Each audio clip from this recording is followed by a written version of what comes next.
দেশের বিভিন্ন জায়গায় অবৈধভাবে মজুত করে রাখা পেট্রোল ও ডিজেল জব্দ করেছে প্রশাসন। মেহেরপুর সদর উপজেলার সীমান্তবর্তী দক্ষিণ শালিকা গ্রামে অভিযান চালিয়ে অবৈধভাবে মজুত করে রাখা অন্তত ৫,৩৭৫ লিটার ডিজেল জব্দ করেছে পুলিশ।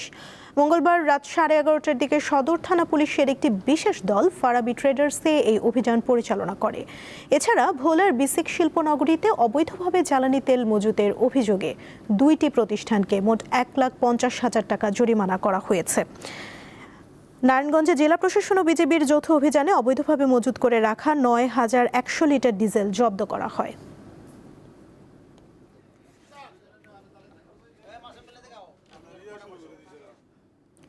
এই মুহূর্তে গাজীপুর থেকে জ্বালানি তেল সংকটের খবর জানাতে যুক্ত আছেন আমাদের সহকর্মী জাহাঙ্গীর আলম। কথা বলবো তার সঙ্গে।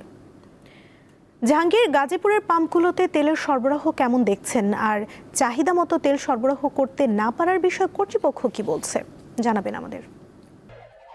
আগের মতোই clean, Berger easy clean fresh, দেয়ালে দাগ থাকবে না, রাখবে সুরভিত।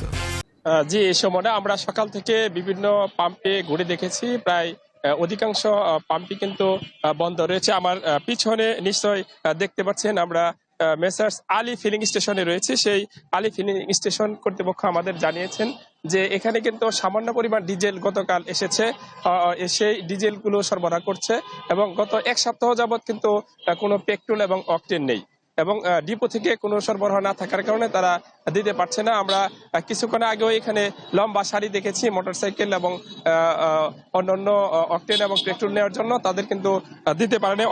অনেকটাই বিব্রতর শিকার হচ্ছে কর্তৃপক্ষ। এই পাম্পের কর্তৃপক্ষ আমাদের জানিয়েছে গত প্রতি নিয়মিত যদি এই পাম্পটি চলে তাহলে প্রতি সপ্তাহে প্রায় 40,000 লিটার তেল সরবরাহ করে থাকে।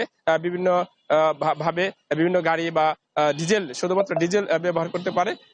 এই গত এক সপ্তাহে এই পাম্পে ডিপো থেকে সরবরাহ করা হয়েছে মাত্র 18,000 লিটার এবং এর বাইরে অর্থাৎ প্রায় অর্ধেকেরও কম তেল সরবরাহ করা হয়েছে, যার কারণে কিন্তু এরকম আমরা আরো কয়েকটি পাম্পে যোগাযোগ করেছি, তারাও কিন্তু আমাদের জানিয়েছেন যে একই অবস্থা। এবং লম্বা সারিতে আমরা কিছুক্ষণ আগে পাশের আরেকটি পাম্পে গিয়েছিলাম, সেখানে কিন্তু লম্বা মোটরসাইকেল এর সারি রয়েছে। সেখানে শুধুমাত্র পেট্রোল 4,500 লিটার পেট্রোল এসেছে।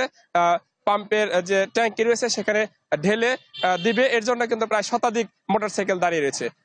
এছাড়া যে পাম্পগুলোতে কিছু কিছু পাম্পগুলো অতিরিক্ত রিজার্ভ করে সিন্ডিকেট সৃষ্টি করার চেষ্টা করছে, জেলা প্রশাসনের পক্ষ থেকে কিন্তু অভিযান চালানো হচ্ছে। এবং আজও কিন্তু একটি পাম্পে অর্থাৎ ঢাকা বাইপাস যে রুটটি রয়েছে সেই বাইপাস রুটের পাশে তুরাক ফিলিং স্টেশনে অভিযান চালিয়ে